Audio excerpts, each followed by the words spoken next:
Hello Lad Lane Leopards, Mr. A here with your next Final Four video. So we are looking for our next two winners who advance to the Final Four, which are The Book with No Pictures, which beat A Stone Sat Still 137 to 61.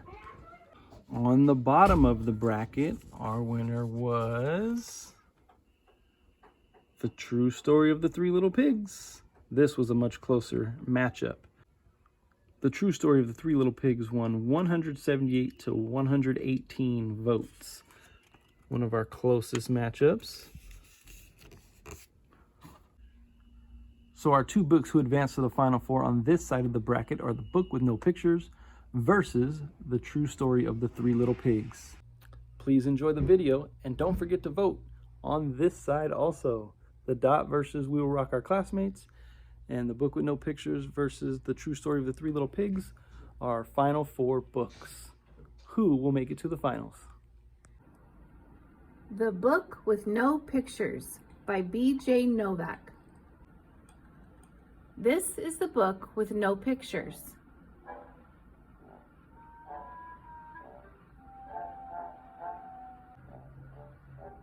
It might seem like no fun to have someone read you a book with no pictures. It probably seems boring and serious, except here is how books work. Everything the words say, the person reading the book has to say, no matter what. That's the deal. That's the rule. So that means even if the words say, blork, wait, what? That doesn't even mean anything. Blurf. Wait a second, what? This isn't the kind of book I wanted to read, and I have to say every word the book says? Uh-oh. I am a monkey who taught myself to read. Hey, I'm not a monkey. And now I'm reading you this book with my monkey mouth and my monkey voice? That's not true. I'm not a monkey. Yes, I am a monkey. Also, I am a robot monkey. What? And my head is made of blueberry pizza. Wait a second. Is this whole book a trick? Can I stop reading, please? No. And now it's time for me to sing you my favorite song. A song? Do I really have to sing a glug, glug, glug? My face is a bug.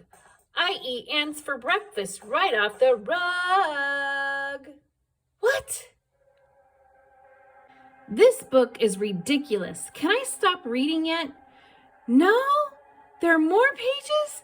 I have to read the rest? My only friend in the whole wide world is a hippo named Boo Boo Butt. Boo Boo Butt? And also, the kid I'm reading this book to is the best kid ever in the history of the entire world. Oh, really? And this kid is the smartest kid too, because this kid chose this book even though it had no pictures. Because kids know this is the book that makes grown-ups have to say silly things. And make silly sounds like, oh no, here it comes. My grumps blaggity blaggity bleebity blaggity blaggity Brook dongy brook dongy face. Oh my goodness.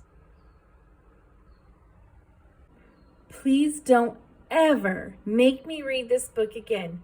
It's so silly. In fact, it's completely and utterly preposterous. Next time, please, please, please, please, please choose a book with pictures. Please, because this is just too ridiculous to read. The end. Bonk. I didn't even want to say that. Hello, boys and girls. This is Mrs. Fisher, and I will be reading the true story of the Three Little Pigs.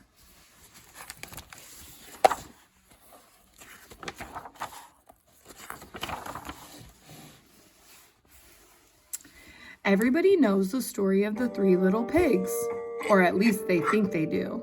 But I'll let you in on a little secret. Nobody knows the real story because nobody has ever heard my side of the story.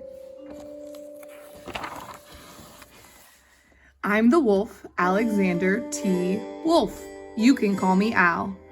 I don't know how this whole big bad wolf thing got started, but it's all wrong. Maybe it's because of our diet. Hey, it's not my fault wolves eat cute little animals like bunnies and sheep and pigs. That's just the way we are. If cheeseburgers were cute, folks would probably think you were big and bad too. But like I was saying, the whole big bad wolf thing is all wrong. The real story is about a sneeze and a cup of sugar. This is the real story. Way back in Once Upon a Time, I was making a birthday cake for my dear old granny. I had a terrible sneezing cold. I ran out of sugar. So I walked down the street to ask my neighbor for a cup of sugar. Now this neighbor was a pig, and he wasn't too bright either. He had built his whole house out of straw. Can you believe it? I mean, who in his right mind would build a house out of straw? So, of course, the minute I knocked on the door, it fell right in. I didn't want to just walk into someone else's house. So I called, little pig, are you in? No answer. I was just about to go home without the cup of sugar for my dear old granny's birthday cake. That's when my nose started to itch. I felt a sneeze coming on when I huffed and I snuffed and I sneezed a great sneeze. And you know what? The whole darn straw house fell down. And right in the middle of the pile of straw was the first little pig, dead as a doornail. He had been home the whole time. It seemed like a shame to leave a perfectly good ham dinner lying there in the straw, so I ate it up. Think of it as a big cheeseburger just lying there. I was feeling a little better, but I still didn't have my cup of sugar, so I went to the next neighbor's house. This neighbor was the first little pig's brother. He was a little smarter, but not much. He had built his house of sticks. I rang the bell on the stick house. Nobody answered. I called, Mr. Pig, are you in?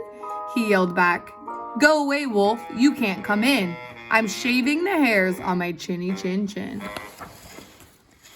I had just grabbed the doorknob when I felt another sneeze coming on. I huffed and I snuffed and I tried to cover my mouth, but I sneezed a great sneeze.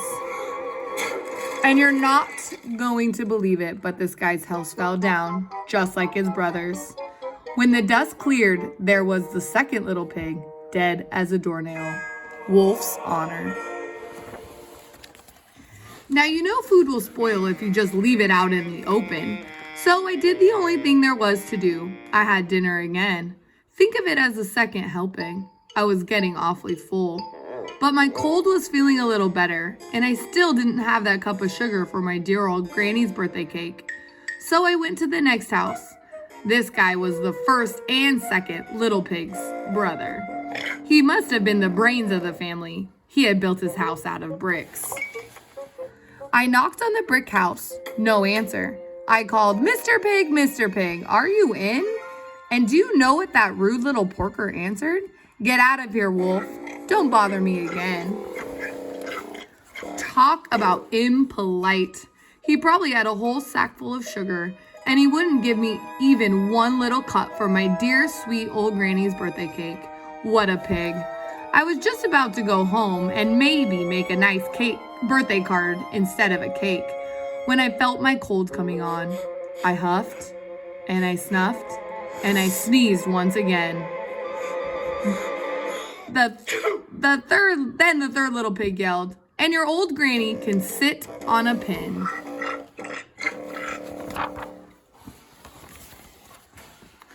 Now, I'm usually a pretty calm fellow, but when somebody talks about my granny like that, I go a little crazy.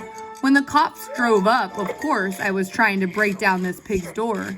And the whole time I was huffing and puffing and sneezing and making a real scene. Mr. Wolf, what are you doing? The rest, as they say, is history. The news reporters found out about the 2 pigs I had for dinner. They figured a sick guy going to borrow a cup of sugar didn't sound very exciting. So they jazzed up the whole story with all of that. Huff and puff and blow your house down, and they made me the big bad wolf. That's it. The real story. I was framed. But maybe you can loan me a cup of sugar? The end.